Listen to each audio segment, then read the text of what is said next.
विद्या को भी भगवान का भजन मानना चाहिए। तो जिस समय हम खाली हैं उस समय गेम न खेल करके, मोबाइल के सीरियल न देख करके हम उस समय नाम जप करें। और जिस समय हमारे पढ़ाई का समय है उस समय मन लगाकर हम पढ़ाई पढ़ें, क्योंकि पढ़ाई भी भगवान की आराधना है। मान लो आप पढ़कर एक अच्छे डॉक्टर हुए, एक अच्छे मास्टर हुए, आप वकील हुए, या जो भी अच्छे बनेंगे तो हमारे भारत की समाज की बढ़िया सेवा करेंगे, क्योंकि धार्मिक पुरुष हैं। धार्मिक पुरुष से अधर्म की प्रवृत्ति नहीं होती। तो इसलिए नाम जप और विद्या अध्ययन दोनों भगवान का भजन है, ऐसा मानना चाहिए। ऐसा नहीं कि नाम जपते हैं तो हमें संसार में अरुचि हो जाती है, और संसार में रुचि करते हैं तो भगवान में अरुचि हो जाती है। ऐसा दोनों को हमें बैलेंस बना के चलना है, और संसार के कार्य को भी भगवान का कार्य मानना है। तो विद्या अध्ययन भी भगवान का कार्य है, और नाम जप करना। तो जब तुम्हारे अध्ययन का समय है उस समय आप एकाग्र मन से अध्ययन करो, और जब खाली समय है तो राधा राधा नाम जप करो, वाणी जी का पाठ कर लो, एक अध्याय गीता का पाठ कर लो, भागवत का पाठ कर लो। ये तुम्हारी आध्यात्मिक और आधुनिक दोनों पढ़ाई आपको बहुत ऊंचाई पर पहुंचा देंगी। ऐसा नहीं सोचा जाता कि हमारे विद्या अध्ययन में बाधा पड़ जाएगी, ऐसा नहीं है। तनिष जी छत्तीसगढ़ से। महाराज जी, आज के इस युग में जहां हर तरफ तनाव, मोह, माया और विचलता है, एक सामान्य व्यक्ति कैसे निरंतर भगवान का स्मरण करते सांसारिक कर्तव्य निभा सकता है? भगवान के नाम में इतनी सामर्थ्य है कि एक 5 वर्ष का बालक प्रहलाद एक महातपस्वी, महाबलवान त्रिभुवनपति हिरण्यकश्यप के द्वारा विघ्न उपस्थित करने पर किसी भी विघ्न से पराजित नहीं हुआ। 5 वर्ष के प्रहलाद जी, और त्रिभुवनपति विघ्न डाल रहा है, आग में जला रहा है, विष पिला रहा है, हर तरह से मारने की कोशिश कर रहा है, लेकिन उस बालक के अंदर कोई भय नहीं, कोई पीड़ा नहीं, और किसी भी तरह की कोई विक्षेप वृत्ति नहीं। क्यों?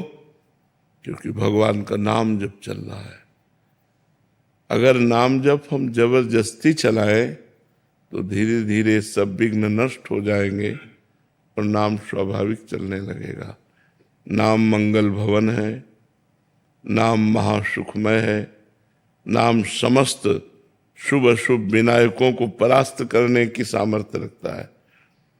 जीते विनायक शुभ अशुभ, विघ्न करे नहीं कोई, विघ्न करे नहीं कोई, डरे कलिकाल कष्ट भय, डरे कलिकाल कष्ट भय, हरे सकल संताप हरसि, हरि नाम जपत जय। जो भगवान का नाम जप करता है उसकी विजय होती है। कलयुग अपने पूरे सेवकों के साथ डरता है। कलयुग के जो पार्षद है, कलयुग का जो परिकर है ना, जो नष्ट करने वाला है जीव को, वो सब डरते हैं जो भगवान का नाम जप करते हैं। तो नाम जप करो, नाम जप में बड़ी सामर्थ्य है। समस्त विकार द्वंद्व इनसे हम जीत जाएंगे यदि नाम जप है। नाम जप नहीं है तो फिर कोई बचाने वाला नहीं। प्रवाह चल रहा है, इसी प्रवाह में भोग विलासिता, व्यसन, व्यभिचार, नाना प्रकार की कुवासनाएं वो हमें घसीटे लिए जा रही। सब आज वो गया, कल वो गया, सब ऐसे लेते चले जा रहे हैं। अधिक मात्रा में हमारे दिमाग का जितना प्रयोग है वो भोगों की तरफ जा रहा है, वासना की तरफ जा रहा है। उपासना या अध्यात्म की तरफ या धर्म की तरफ तो कोई बिरला ही सत्संग के प्रभाव से ले जाए, नहीं तो हमारा प्रवाह जा रहा है गलत दिशा में। इसलिए नाम जप करो, सत्संग करो, शास्त्रों का स्वाध्याय करो, पवित्र भोजन करो, तब आपका जीवन उन्नतिमय होगा। ललित कुमार जी दिल्ली से। राधे राधे महाराज। राधे राधे महाराज जी, आपके आशीर्वाद से जब से नाम जप शुरू किया है ये अंतर आया है कि पहले मुझे जब भी क्रोध आता था तो मुझे लगता था कि ये अनिवार्य था और इसके अलावा कोई और उपाय नहीं था, लेकिन अब मुझे जब भी क्रोध आता है तुरंत बात लगने लगता है क्या बिना क्रोध किए काम नहीं चल सकता। लेकिन पूरी तरह से इस पर नियंत्रण पाने में अभी असमर्थ महसूस कर रहा हूँ। क्या कभी ये संभव हो पाएगा? क्या पूरा संभव हो जाएगा। नाम जप छोड़िएगा नहीं, इसी को बढ़ाते रहिएगा। नाम जप में बहुत सामर्थ्य है।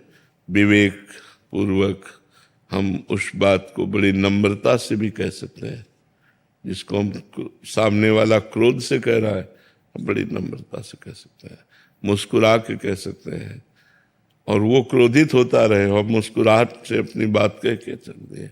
जहां क्रोध की ज्यादा संभावना हो वहां टिकना नहीं चाहिए। ज्यादा देर टिकने पर हो सकता है हमारा संयम बिगड़ जाए, इसलिए अपनी बात कहे और चल दे, फिर देखे, बाद में देखा जाएगा। क्योंकि उस समय तत्काल में उत्तर प्रत्युत्तर यदि होने लगा तो फिर उपजे क्रोध ज्ञानी के ही है। मतलब अपने लोग तो अज्ञानी जी हैं, बड़े बड़े ज्ञानियों के भी हृदय में क्रोध का प्रादुर्भाव हो जाएगा। उत्तर प्रत्युत्तर दिए, जहां बात पे बात हुई तो फिर क्रोध आ जाए। हमें चाहिए अपनी बात कह के चल देना। हम क्रोध से यदि बचना है तो हमको अपनी बात कह देना, हट जाना है।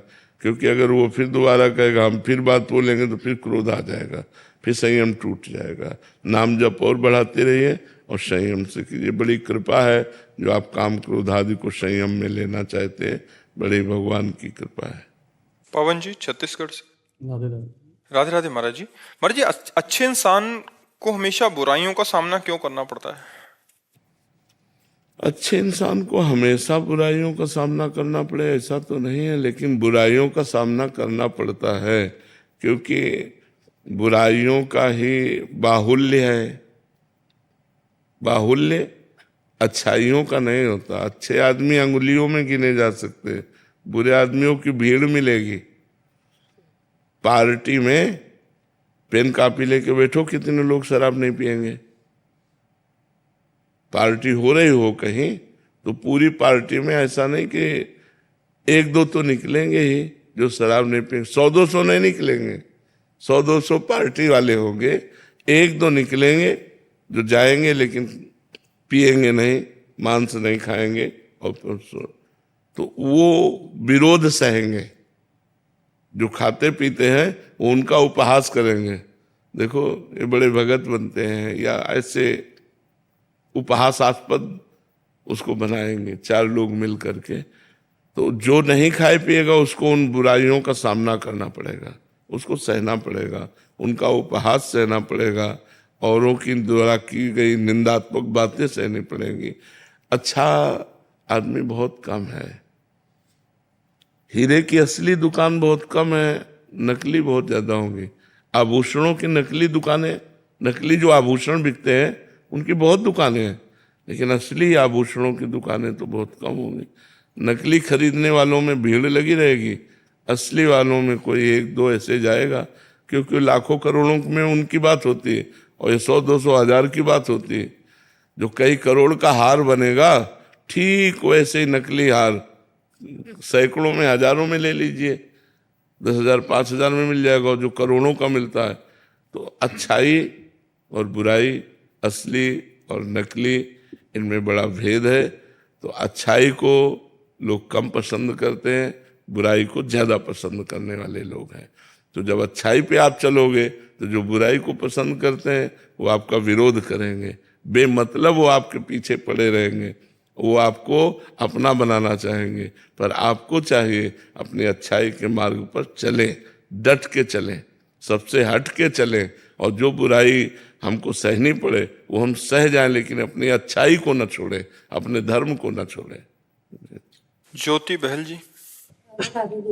राधे राधे महाराज जी। महाराज जी, शिव जी के नाम में मेरा बहुत प्रेम है और मैं आपके एकांतिक वार्तालाप रोज देखती हूँ और सुनती हूँ। प्रतिदिन ऐसा करने से और मन में आपको अपना गुरु मानने से राधा नाम में मेरी रुचि दिन प्रतिदिन बढ़ती जा रही है। मेरी जिज्ञासा है कि क्या ये झुकाव शिव कृपा का फल है या फिर बार बार आपके सत्संग का? शिव कृपा का फल है, शिव कृपा का फल है। भगवान शंकर जब कृपा करते हैं तो प्रभु में, प्रियाजू में प्रेम होता है। जा पर कृपा न करें पुरारी, सो न पाओ मुनि भगति हमारी। भगवान शंकर जिस पर कृपा नहीं करते उसे भगवान श्री हरि की विशुद्ध भक्ति प्राप्त नहीं होती।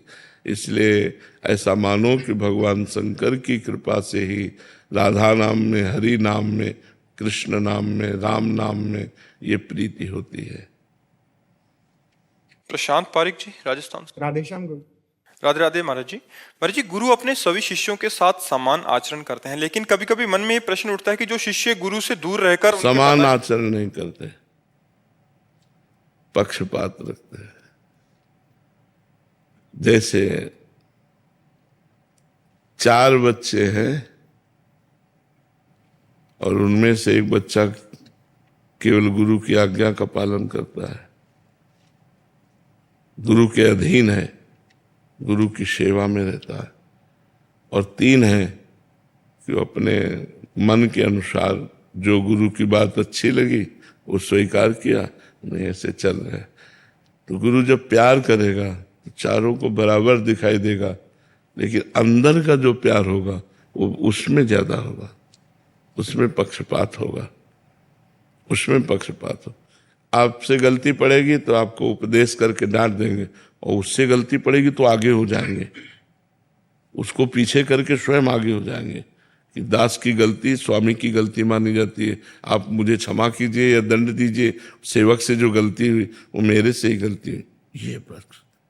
ये पक्षपात ऐसा भगवान में भी देखा गया। भगवान को समदर्शी कहा गया है, लेकिन भक्तों के पक्षपाती कहा गया है। समदर्शी तो है ही, लेकिन वो लोक दृष्टि में, प्रेम दृष्टि में पक्षपाती हो जाते हैं, अपने भक्त का पक्ष स्वीकार कर लेते हैं। जय अग बध्यो व्याध जिमि बाली, सोई सुकंठ पुन कीन कुचाली, सोई करतूति विभीषण केरी, सपने हो राम न तिनतन हेरी, जन अवगुण प्रभु मान न काऊ, दीन बंधु अति मृदुल स्वभाव।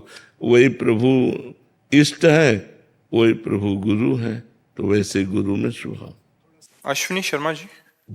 राधे राधे महाराज जी बिजनेस और व्यक्तिगत जीवन में धोखा और तिरस्कार मिलने पर क्रोध आता है, पर कंट्रोल भी हो जाता है, पर इसे मैं शून्य पे कैसे ला सकता हूँ? नाम जब चल रहा है और बढ़ाते रहिए, इसी से यही औषधि है।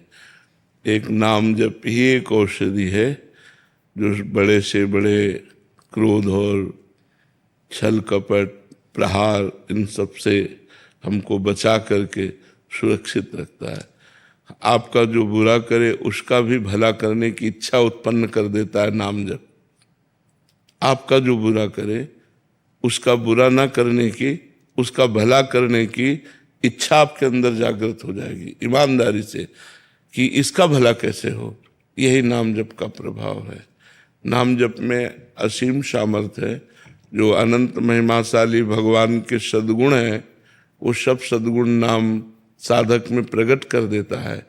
भगवान में असीम क्षमता है, तो असीम क्षमता वाले भगवान को भी घसीट कर भक्त के हृदय में प्रकाशित कर देना, ये नाम का प्रभाव है। तो नाम ही से बढ़कर के नाम है, इसलिए हम नाम और बढ़ाएं और जपें, तुम्हारे अंदर आध्यात्मिक शक्ति बढ़ेगी और आध्यात्मिक क्षमता में ही इन काम क्रोध लोभ आदि को सहने की सामर्थ्य है। इसलिए खूब नाम जप कीजिए।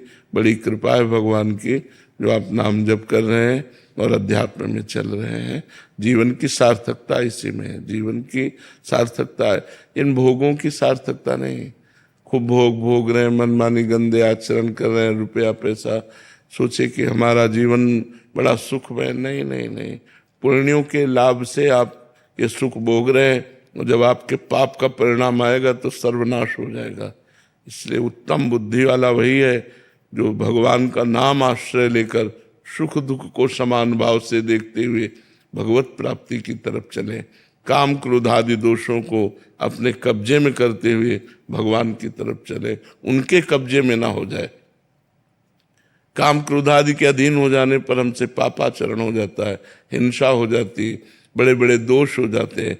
इसलिए उत्तम बुद्धिमान वही है जो भगवान का नाम का आश्रय लेकर इन विकारों को अपने अंदर ही अंदर सहन कर जाए, उनको अंदर ही अंदर नष्ट कर दे, वो विकार अपना प्रभाव न दिखा पावे। जी कुसुम जी। राधे राधे महाराज जी। गुरुदेव भगवान, मैं पिछले 2 साल से आपका सत्संग सुनती हूँ और नाम जप करने का भी प्रयास कर रही हूँ। मेरा मन बहुत ज्यादा चंचल है महाराज जी, नाम जप करते समय टिकता ही नहीं है, तब बहुत परेशान हो जाती हूँ, मेरे मन नेगेटिव विचार करने लग जाता है। कोई बात नहीं, चाहे जितना चंचल हो, भाग के जाएगा कहाँ? क्या मेरे आज्ञा के बिना मन कुछ कर सकता है? आप विचार कर, हमारा मन कह रहा है कि हमें रसगुल्ला चाहिए, हमने कह दिया नहीं, तो क्या वो दुकान चला जाएगा, वहां से रसगुल्ला ले आएगा और वो खा सकेगा? आप बताओ हमें, नहीं खा पाएगा ना, क्योंकि जब तक हम नहीं आदेश करेंगे तब तक हमारा मन कुछ नहीं कर सकता। हम आदेश बहुत होश में करें। मन का स्वभाव है चंचल, मन भागता है, भजन करते समय भी भागेगा जब तक निष्पाप नहीं हो जाता। जब निष्पाप हो जाएगा तो शांत हो जाएगा, चंचलता रहित हो जाएगा। जब तक मलिनता है तब तक चंचलता और उसमें विविध प्रकार के संकल्प भोगों के उठते रहते हैं। हमको जांचना है, यदि मन सही बात कह रहा है तो हमें तुरंत दस्तखत कर देना है। जैसे कह रहा है हमको मीठा चाहिए, ठीक है, शाम तक हम प्रयास करते हैं, मीठा की व्यवस्था करते हैं, ठाकुर का भोग लगाते हैं और मन को पवा देते हैं, पाओ खीर चाहिए, हाँ ठीक, शाम तक व्यवस्था कर लेंगे। क्योंकि उसको सपोर्ट में लिए बिना भजन हो नहीं सकता। मन ही तो लाया है आपको यहाँ एकांतिक में। अगर मन अभी तो अभी उठ के चल दोगे, अभी उठ के चल दोगे, बीच में उठ के चल दोगे, मन ही तो लाया है, मन ही तो आपको बैठा ले, मन ही तो भजन करवा रहा है। तो मन का जो पार्ट गंदा है वो बात हम न माने। एक पार्ट मन का बहुत गंदा है, जो बहुत गंदी गंदी बातें, गंदे गंदे दृश्य, गंदा व्यवहार, गंदी क्रियाएं करने के लिए लालायित है, हमको उसकी बात काटनी है। मन जब गंदी बात स्फुरना करे तो ना किसी व हाँ मत करो, ना ना ना। और जब धर्म संग चलो वृंदावन, हाँ हाँ चलो एकांतिक सुनते हैं, हाँ बिल्कुल चलो चलो, चलो बिहारी जी, हाँ चलो बिहारी जी। उसका जो अच्छा पार्ट है उसमें उसको सपोर्ट करें, जो उसकी गलत मांग है, गलत बात है, उसका हम निषेध करें, तो धीरे धीरे हम अच्छाई बढ़ाते चले जाएं और बुराइयों पर काबू पा सकते हैं। धीरे धीरे मन चंचलता रहित हो जाएगा। धैर्यपूर्वक नाम जप करते रहें और मन की गलत सलाहों पर ना माने, उन पे दस्तखत ना करें। उसकी बात जब नहीं मानेंगी तो जलाएगा, वो जलन सह जाओ।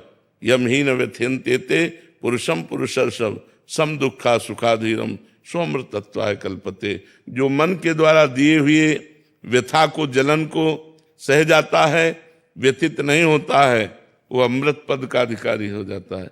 इसलिए सहो और खूब नाम जप करो। श्री हरिवंश महाराज जी, विरह की अग्नि को शांत कैसे किया जाए जब जिया नहीं जाए तो? ऐसी विरह अभी नहीं है, नहीं प्रश्न ही नहीं होता। जब ऐसी विरह पैदा होती, जिया नहीं जाता, तो उसमें कहा भी नहीं जाता, उसमें कहा नहीं जाता। वो तो आह है अंदर की, जैसे दिल को कोई मसला करे। शायद इसको ही इश्क कहते हो, जैसे कोई दिल को मसला करे। उर्दू में प्रेम को इश्क कहते हैं, वो भी शायद ऐसा बोल रहा है, क्योंकि अनिर्वचनीयम प्रेम स्वरूपम। प्रेम ऐसा होता है कि जब अपने हृदय में अपने प्रीतम के मिलन की चाह लगती है, तो उस चाह को इतना गुप्त रखता है प्रेमी कि वो भी न जान जाए जिसके लिए हम चाह करते हैं। फिर प्रश्न कैसे बन सकता है कि विरह को कैसे सहा जाए? गलत बात। कहीं न कहीं अहंकार इसमें अपनी सपोर्टता चाहता है कि मैं भगवत विरह में जलने वाली हूं, कि मैं भगवत प्रेमी हूं। गलत। विरही प्रश्न नहीं करता, विरही छुपाता है विरह को। अगर हा कृष्ण कह के रो रहा, अचानक कोई आ गया तो वो एकदम सा, आप हा कृष्ण कह के रो रहे थे, हाँ आज पेट में पीड़ा थी इसलिए। वो ये नहीं कहेगा कि कृष्ण प्रेम में मैं रो रहा था, ऐसा नहीं। गलत। मतलब आप यहां जहां प्रश्न कर रहे हैं, ये शुद्ध अध्यात्म की जगह है, तो आपके मंगल के लिए, आपका प्रेम वास्तविक विरह में बदल जाए, इसके लिए आपको सपोर्ट करते हैं कि आप ऐसा प्रश्न मत कीजिए, आप ऐसी बात मत कीजिए, नाम जप कीजिए। और जो विरह होता है वो अपने आप हृदय में सबको सबको चबा जाता है, अहंकार को, मन की चंचलता को, दुर्वासनाओं को, और यहां तक कि जीवत्व को भी, जीवत्व भी नहीं रह जाता, वो ईश्वत्व में परिवर्तित। तस्मित जने भेदा भावात, भगवान और भगवान के जन में अभेद स्थिति हो जाती है, वो भगवत स्वरूप हो जाता है।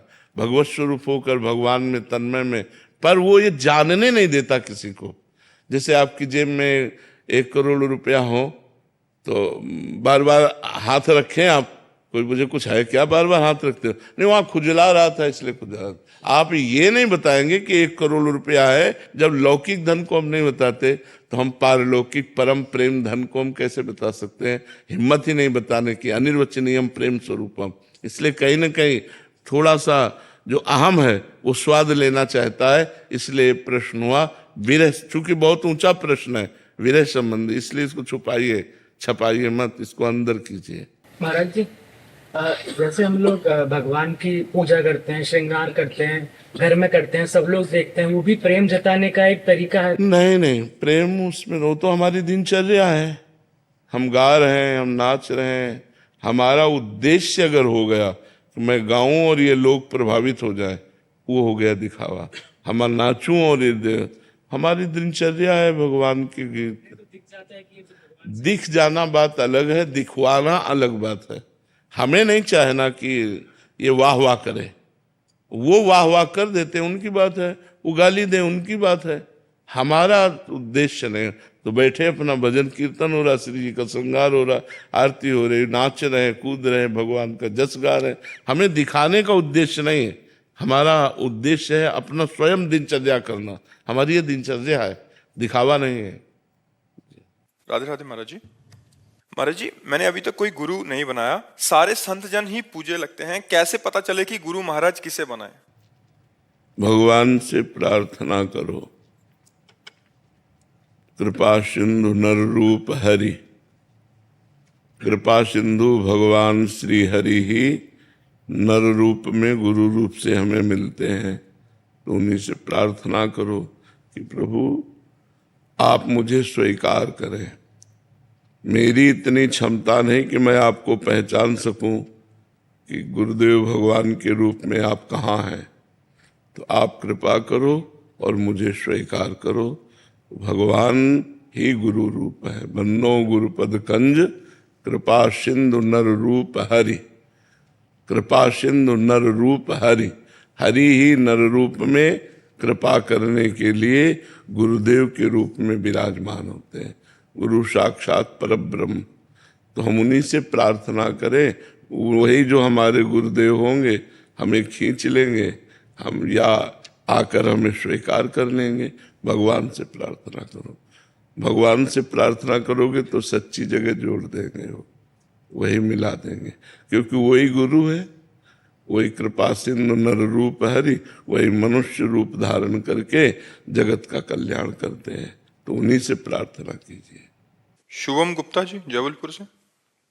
राधे राधे राधे महाराज जी। महाराज जी, नाम जप या प्रार्थना करते समय क्या आंखें बंद करके ध्यान करना श्रेष्ठ है या खुली आंखें रखकर साक्षात विग्रह जी का दर्शन करते हुए रूप? वो तो आपका जैसी सुविधा पड़े, आंख बंद करके ध्यान करो या आंख खोल करके ध्यान करो, तो जैसे सुविधा पड़े। मंदिर में जैसे महाराज जी जाते हैं, कहीं ऐसे गए घूमने कहीं, तो कोई मंदिर गए तो वहीं पर आंख बंद करके। नहीं, मंदिर में आंख बंद करने की जरूरत क्या है? मंदिर में तो सामने भगवान विराजमान, उनके दर्शन करते हुए भजन करें। और ऐसे है तो फिर आंख इसलिए पर्दा लगा लिया जाता है कि जो हम देखना चाहते हैं वही दिखाई दे, बार बार विक्षेप ना हो। जैसे अब खोला तो कई रूप दिखाई दिए और पर्दा डाल दिया तो जो हम सोच रहे हैं वही हमें दिखाई दे रहा है, इसलिए आंखों में पर्दा डाल दिया है। ये पर्दा है, पर्दा डाल दिया गया। भगवान के सामने तो आंखें खोल के बात करनी चाहिए। संस्कृति दुबे जी। राधा वल्लभ श्री हरिवंश महाराज जी। महाराज जी, संग और कुसंग धार्मिक रूप में अंतर कैसे होते हैं? जब कोई भक्त किसी कुसंग में फंस जाए तो भक्त को कैसे पता चलेगा? कुसंग और संग का सीधा सरल पहचान है, जिस वस्तु, व्यक्ति स्थान के संग से हमारा भजन छूट जाए, हम में काम क्रोध की वृत्तियां बढ़ने लगे, हम में गंदी बात बढ़ने लगे, वो कुसंग है। बिल्कुल सरल भाषा में बता रहे। जिस वस्तु के खाने से, जिस दृश्य के देखने से, जिस व्यक्ति के संग से, जिस स्थान में जाने से हमारा भजन छूट जाए, हमारे अंदर गंदी बात आने लगे, हमारे संग गंदी क्रियाएं होने लगे, वो कुसंग है। और जिसके संग से भगवान का भजन बढ़ने लगे, हमारी इंद्रियां संयम में हो, हृदय आनंदित होने लगे, संसार से मन हटने लगे, वो सत्संग है। वो संग है जो धर्मयुक्त है और वो कुसंग है। समझ गए बात? जाके संग कुमति मति उपजय, करत भजन में भंग, तजोरि मन हरि विमुखन को संग। जिससे हमारा भजन छूटे, जिससे हमारी सात्विक प्रवृत्तियां नष्ट हो जाए, जिससे हमारे आचरण गंदे होने लगे, हमारा मन गंदा होना लगे, वो वस्तु व्यक्ति स्थान त्याज्य है। वही भगवान की माया के द्वारा कुसंग की रचना की गई है, ऐसा समझना चाहिए। वो कोई भी हो, जाके संग कुमति मति उपजय, करत भजन में भंग, ये कुसंग है। जिसके संग से भजन छूटे वो कुसंग, और जिसके संग से भजन बने वही सत्संग, वही वस्तु, वही स्थान, वही व्यक्ति का हमें बार बार सेवन करना चाहिए, जिसके संग से भजन बने। महर्षि, इसमें एक भागवती जो मार्ग है, इसमें जैसे नए नए चलना शुरू हुए, बाहर से आए, अभी क्या हुआ कि विपरीत शरीर वालों का संग हो गया। अभी तो अच्छा लग रहा है कि दोनों बढ़िया वृंदावन जा रहे हैं और फिर नाम जप कर रहे हैं, पर बाद में धीरे धीरे क्योंकि वृत्तियां काबू में नहीं है, बाद में फिर महाराज जी कुसंग का रूप धारण कर लेती हैं, ऐसा प्राय। देखो, काम क्रोध लोभ मोह मद मत्सर, ये 6 दोष हैं जो जीव को पतन के मार्ग में ले जाते हैं। इससे साधक कैसे बचे महाराज जी? अब वही बताया ना कि जिस वस्तु व्यक्ति स्थान के संग से हमारा भजन छूटे, हमारे गंदे आचरण बनने लगे, हमारा मन गंदा होने लगे। चूंकि क्या होता है, इन अवस्थाओं में जैसे भजन मार्ग में चल रहे हैं और साल भर से संयम में है, मन को एक जलन होती है, उसको भोग चाहिए। खुली बात समझो, मन को विषय चाहिए। अब कोई विपरीत शरीर वाला पुरुष को स्त्री मिल गया या स्त्री को पुरुष शरीर वाला मिल गया और दोनों साधक हैं, दोनों संयम में चल रहे हैं, पर दोनों का जे ही मिलन हुआ तो हमारा तुम्हारा पूर्व का संयोग है और फिर वो गलत आचरण शुरू हो जाते हैं। तो हमें लगता है कि इसीलिए गुरु आज्ञा में रहना अनिवार्य है, गुरुजनों की आज्ञा में रह करके कि अगर ऐसा है कि भगवान का हमारा आपका संयोग है तो चलो गुरु जी के पास और उनसे हाँ करवा दो।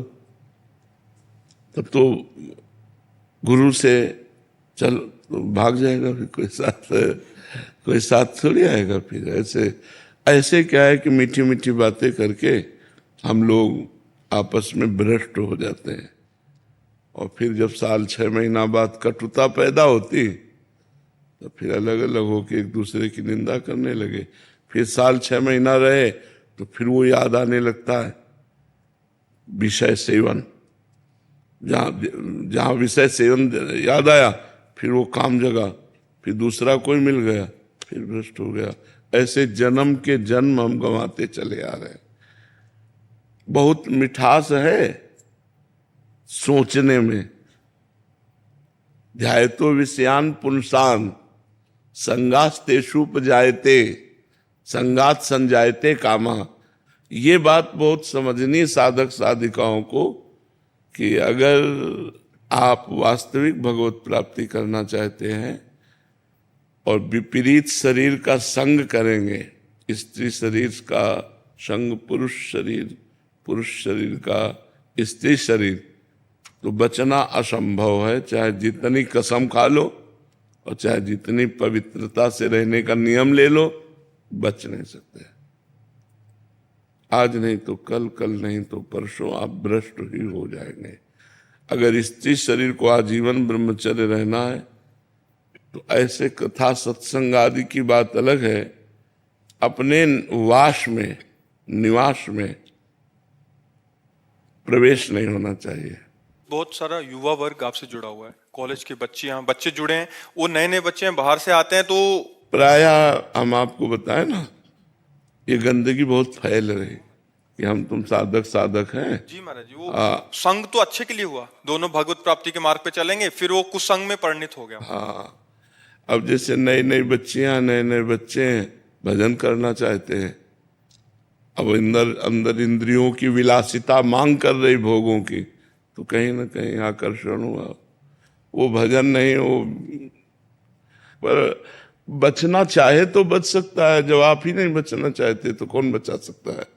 जब आप ही भ्रष्ट होना चाहते हैं, बिल्कुल रकील खींच दे और भगवान का भरोसा रखे, भजन करे तो बच जाए। नहीं तो मन बहुत बेईमान है ना, वो ऐसे राजी कर देता है कि यार कुछ तो है, जो संसार आसक्त है इसमें, साधक सोचता है, और मेरा मन लालच, एक बार देख लेते हैं, और एक बार गया कि ऐसा दलदल है, निकल पाना बड़ा कठिन होता है। तो हमें लगता है जिसके संग से हमारी इंद्री, हमारा मन भगवान से विमुख होकर भोगों की तरफ जाए, वो सीधा कुसंग है। कोई भी हो, मन बड़ा बलवान है, जब तक भगवत प्राप्ति नहीं हो जाती तब तक ये भ्रष्ट कर सकता है, चाहे 50 वर्ष का हो, चाहे 80 वर्ष का हो, ये कुछ इससे फर्क नहीं पड़ता। मन में कोई फर्क नहीं पड़ता, चाहे वो 80 वर्ष का वृद्ध हो, वो भ्रष्ट आचरण की तरफ चेष्टा करेगा। जब तक मन भगवदाकार नहीं हो जाता, मन ब्रह्म साक्षात्कार नहीं कर लेता, तब तक ये सब हालत बनी रहेगी। और ये बहुतायत होगा। बहुतायत इसलिए होगा कि इंद्रियों को रोकना और मन को रोकना बहुत कठिन है। ये जाने मोरी छाती बचपन से बाबा जी है ना, बहुत रोग आके इस मार्ग में आगे बढ़ा जाता है। ऐसे थोड़ी बढ़ जाएगा कोई, ऐसे कोई नहीं बढ़ सकता ये मैं निकल गया, ऐसा नहीं। कोई नहीं पीड़ा समझता हृदय की। जो संत हृदय की पीड़ा होती है उसे केवल भगवान समझते हैं, एक एक कदम कष्ट में सहते हुए। आखिरकार मनुष्य ही तो है, हृदय में उनके भी है, पर कोई, तभी भगवान फिर कृपा करके दर्शन देते हैं। जब देखते हैं सब कष्ट सहते हुए मेरे लिए, तब भगवान अपना लेते हैं। तो कष्ट सहकर चलना एक चढ़ाई पे चलना है, और फिसलना बहुत आराम से है। तो फिसलने के तो बहुत चांस है और चढ़ने के बहुत कम चांस है। चढ़ने में थोड़ा, फिसलने के तो गली गली चांस हैं, चाहे जहां फिसल जाओ, लेकिन चढ़ने के बहुत कम चांस है। तो अपने को बचाना चाहिए। अपने को इतना दृष्टि में तो समझ में आ ही जाता है कि हम फिसलने जा रहे हैं, और पर वो फिसलना अच्छा लगता है, बात ये है ना। इसलिए साधुकों से प्रार्थना है कि गृहस्थ धर्म को अपना करके चलो, पाप कर्म मत करो। अगर आपके मन में पुरुष या स्त्री के प्रति आकर्षण है तो आप गृहस्थ धर्म भगवान ने बनाया है। चोरी चोरी क्यों, भयभीत होके क्यों, स्वीकार करो, दोनों पति पत्नी बन जाओ और गृहस्थ धर्म में आराम से चलो और भजन करो। और जब तुम्हारा भोगों से मन निवृत्त हो जाए, दोनों कसम खा के वैराग्य ले लो अंदर वाला और भजन करो। नियम ले लो कि आजीवन ब्रह्मचर्य रहेंगे, अब भजन करो। वो तो ठीक हमें लगा, लेकिन ऐसे इधर उधर दृष्टि मारना हो, ये सब तो चाहे बच्ची हो, चाहे बच्चा हो, चाहे साधक हो, चाहे साधिका हो, हम प्रार्थना करते हैं कि यदि विरक्त मार्ग में कदम रखो तो आजीवन जलना है। ये हमारा शब्द याद रख लो, जलना है, सिर्फ जलना है। क्योंकि जब तक पूरे पाप नष्ट नहीं हो जाएंगे, जब तक मन इंद्रियां पवित्र नहीं हो जाएंगी तो भगवान का दर्शन खिलवाड़ समझते हो क्या? निर्मल जन मन सो मोहि पावा, मोहि कपट छल छिद्र न भावा। भगवान क्या कह रहे? कपट छल दोष इनका त्याग करके जिसका मन निर्मल हो गया है वो मुझे प्राप्त कर लेता है। बहुत भगवान की प्राप्ति के लिए गुरु आज्ञा में आजीवन अर्पित कर देना, बहुत संभल के अर्पित करना, बहुत संभल संभल के कदम चलना, नहीं तो बहुत कठिन है। ये आग रखी हो और ये घी रखा हो तो संयोग हो या ना हो घी पिघल जाएगा कि नहीं पिघल जाएगा? आग रखी है और ये घी रखा है, दोनों के बीच में जगह है, लेकिन घी की आप आकृति देखते जाओ वो पिघलता चला जाएगा। ऐसे ही स्त्री पुरुष का संग है, संयोग ना हो तो भी मन हमारा पूरा पिघलता चला जाएगा और वो भगवान से विमुख हो जाएगा। कोई भी हो, भगवान की ये माया का खेल ऐसा रचना रची गई है कि स्त्री का आकर्षण पुरुष की तरफ, पुरुष का आकर्षण स्त्री की तरफ, और इसी को सुख माना गया सबसे बड़ा। अब देखो ना संसार में तो साधक साधिका और पूरे जीवन को जब भगवान में अर्पित करते हैं तब भगवान को प्राप्त होते हैं।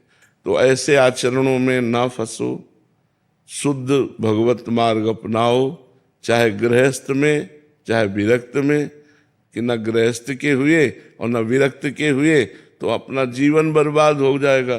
फिर व्यभिचार से ठीक नहीं रहता, पर है बहुत बलवान।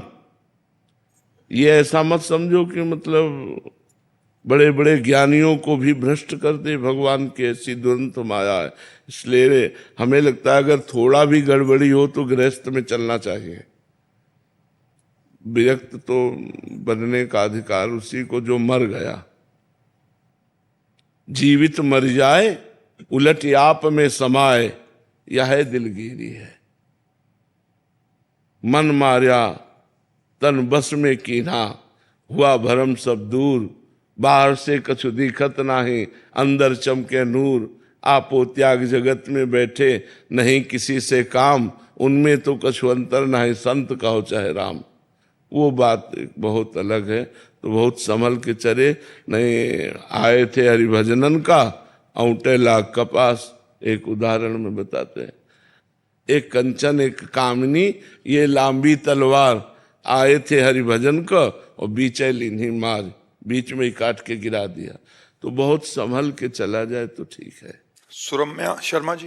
राधे राधे। राधे राधे महाराज जी। महाराज जी, वर्तमान समय में प्रशासनिक जो सेवाएं देख रहे हैं उनके लिए आपका क्या संदेश है, जो प्रशासनिक सेवाएं देखते हैं? हमारी तो यही प्रार्थना है कि आपको भारत सरकार ने जो पेमेंट निश्चित की है उससे अपने जीवन को, व्यवहार में जो खर्चा है, जो परिवार का पोषण है, उससे अपने जीवन को पुष्ट करें। घूस या किसी भी तरह से प्रलोभन में फंसकर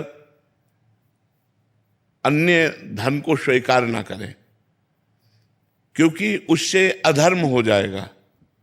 यदि कोई दोषी पुरुष आपको रुपए दे करके अपने पक्ष में आपको करके बच जाता है और निर्दोष दंड पाता है तो आपकी हानि हो जाएगी। वो रुपए आपके परिवार को बुद्धिहीन करेगा, क्लेश और अशांति पैदा करेगा और आप दुखी हो जाएंगे। यदि आप अपनी सेवा को धर्म मानकर, राष्ट्र सेवा मानकर, भगवत पूजा मानकर करें और जो पेमेंट मिलती है उसी से गुजारा करें, घूस या किसी भी तरह का प्रलोभन न रखें तो, और नाम जप करें तो इसी से आपको भगवत प्राप्ति हो जाएगी। क्योंकि राष्ट्र सेवा का एक अंग आपको मिला है। आप किसी भी डिपार्टमेंट में हो, राष्ट्र सेवा भगवान की सेवा है।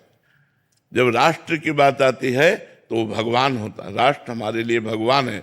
तो हम डॉक्टर हैं या मास्टर हैं या पुलिसमैन हैं या कोई भी है या आर्मी है, हम सब राष्ट्र सेवा में लगे हैं, सब राष्ट्र सेवा के अंतर्गत है। तो जो भारत सरकार ने हमारी फीस निश्चित कर दी है कि तुम्हें प्रति महीने इतनी पेमेंट मिलेगी, हमको चाहिए अपने पेमेंट से गुजारा करना, नमक रोटी खा के, भले साइकिल से चलना पड़े, लेकिन धर्म विरुद्ध हम बिल्कुल आचरण नहीं कर सकते। दोषी को कभी हम बख्श नहीं सकते और निर्दोष को कभी आँच नहीं आने देंगे। अगर ऐसी वृत्ति रखी जाए तो हमें लगता है वो सेवा भगवान की प्राप्ति का हेतु हो जाएगी।